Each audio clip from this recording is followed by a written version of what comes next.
بسم اللہ الرحمن الرحیم۔ معزز و مکرم سامعین کرام، آج کی اس ویڈیو میں فطرانہ کے صدقہ فطر کے چند ایک مسائل کو نہایت اختصار کے ساتھ آپ احباب کے گوش گزار کروں گا۔ صدقہ فطر کے حوالہ سے سب سے پہلے اس بات کا جان لینا ضروری ہے کہ صدقہ فطر جو ہے وہ کس شخص پر واجب ہے۔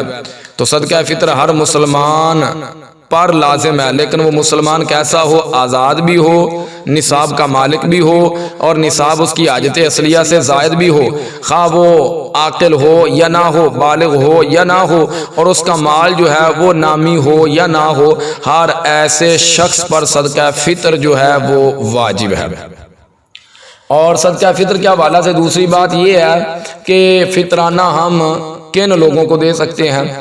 تو جن لوگوں کو زکوٰۃ اور عشر وغیرہ دے سکتے ہیں انہی لوگوں کو ہم فطرانہ بھی دے سکتے ہیں۔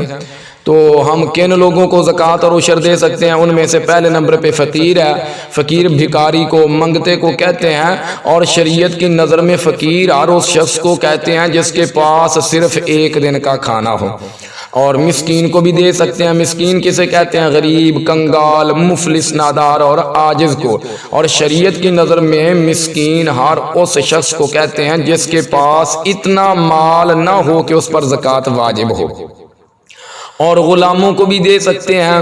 غلاموں کا ظاہر اب دور نہیں رہا، اس طرف نہیں جاؤں گا۔ غارمین کا بھی ذکر ہے قرآن پاک میں، تو غارمین سے مراد مقروض لوگ ہیں۔ جن جن لوگوں کو ہم دے سکتے ہیں انہی لوگوں کا ذکر کروں گا۔ تو مقروض جو ہیں ان کو بھی زکوٰۃ، عشر اور فطرانہ وغیرہ دیا جا سکتا ہے۔ فی سبیل اللہ، جو اللہ کی راہ میں ہیں، جہاد میں ہیں، اور ان کو جہاد کے لیے سواری کی ضرورت ہے، اور سامان کی ضرورت ہے، اسلحہ کی ضرورت ہے، جنگ کے ساز و سامان کی ضرورت ہے، تو ایسے لوگوں کو بھی ہم زکوٰۃ و عشر اور فطرانہ وغیرہ دے سکتے ہیں۔ اور اسی طرح ہم مسافر کو بھی زکوٰۃ، عشر اور فطرانہ وغیرہ دے سکتے ہیں تاکہ وہ آسانی کے ساتھ منزل مقصود تک پہنچ جائے۔ یہ تھا اختصار کے ساتھ ان لوگوں کا ذکر جن کو ہم زکوٰۃ، عشر اور فطرانہ وغیرہ دے سکتے ہیں۔ تیسرے نمبر پر صدقہ فطر کتنا ہے، کتنی مقدار ہے؟ تو اس سلسلہ میں گندم کا ذکر بھی آتا ہے، جو کا ذکر بھی آتا ہے، کشمش کا ذکر بھی آتا ہے، کھجور کا ذکر بھی آتا ہے۔ یہ یاد رہے پہلے سیر رائج ہوتے تھے، اب کلو رائج ہے۔ پہلے 2.25 سیر تھا، اب 2 کلو سے تھوڑا سا زائد ہو، مٹھی بھر ہو، احتیاطاً اتنا صدقہ فطر جو ہے وہ ادا کیا جائے۔ چاہے وہ آپ گندم میں سے کریں، جو میں سے کریں، کھجور میں سے کریں یا کشمش میں سے کریں، آپ کا صدقہ فطر جو ہے وہ ادا ہو جائے گا۔ لیکن ان چیزوں کی جگہ ان کی قیمت دینا بہتر ہے۔ اور پھر سب میں سے زیادہ بہتر یہ ہے کہ آپ جتنی طاقت، جتنی وسعت، جتنی گنجائش رکھتے ہیں اسی وسعت کے مطابق فطرانہ ادا کریں۔ گندم کا ریٹ تھوڑا ہے، جو، کھجور اور کشمش ان کا ریٹ زیادہ ہے۔ اگر آپ کے پاس وسعت ہے تو آپ جو کی قیمت، کھجور کی قیمت یا کشمش کی قیمت ادا کریں، اور اگر آپ کے پاس وسعت تھوڑی ہے تو آپ گندم کی قیمت ادا کر دیں۔ بہرحال بہتر یہی ہوگا، اگر زیادہ طاقت رکھتے ہیں تو زیادہ ادا کریں تاکہ رسول اللہ صلی اللہ علیہ وسلم کی امت کا زیادہ سے زیادہ فائدہ ہو سکے۔ تو گندم دینا چاہتے ہیں تو گندم 2 کلو سے مٹھی بھر زائد دے لیں۔ اسی طرح جو ہے، کھجور ہے اور کشمش ہے، ان کا جو وزن ہے وہ 4 کلو ہے، تو آپ 4 کلو سے تھوڑا سا زائد دے لیں، آپ کا صدقہ فطر جو ہے وہ ادا ہو جائے گا۔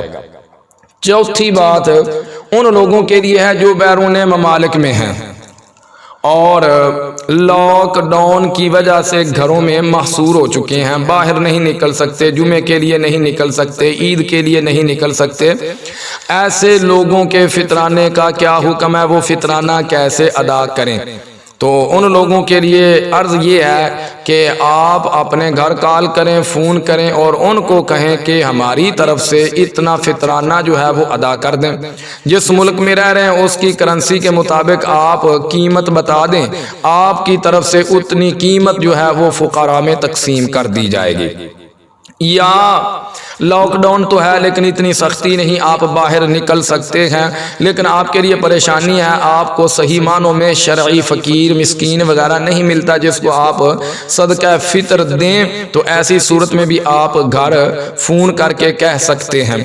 اور اگر آپ باہر بھی نکل سکتے ہیں اور شرعی فقیر کو تلاش بھی کر سکتے ہیں، ایسی صورت میں اگر آپ چاہیں تو وہاں بھی فطرانہ ادا کر سکتے ہیں، اور اگر آپ چاہیں کہ میں تو اپنے ملک میں ہی فطرانہ ادا کرنا چاہتا ہوں، آپ پھر بھی اپنے گھر فون کر کے کہہ سکتے ہیں کہ آپ میری طرف سے اتنا فطرانہ ادا کر دیں۔ اللہ رب العزت ہمیں ان مسائل کو سمجھنے کی توفیق عطا فرمائے۔